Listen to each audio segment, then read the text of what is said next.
Philip Aguilan. I am a graduate of General Luna National High School way back 2009. Balang ako magkakaroon din kami ng sarili namin buhay.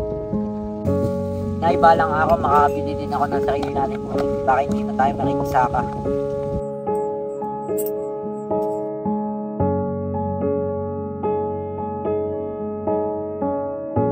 Sige, nangyari ko na pagkakalaban na.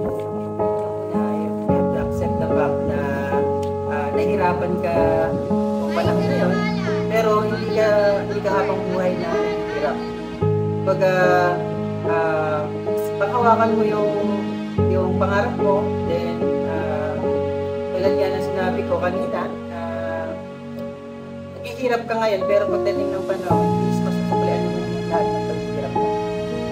Okay, kaya accept mo lang na kung nahihirapan ka man ngayon, tutulit ka sa ngayon, tutulong ka sa magulang mo sa gawaan bahay, gawaan bukid, at kung ano pang business na meron kayo. So pagdating ng panahon, mag-pay off lahat yan.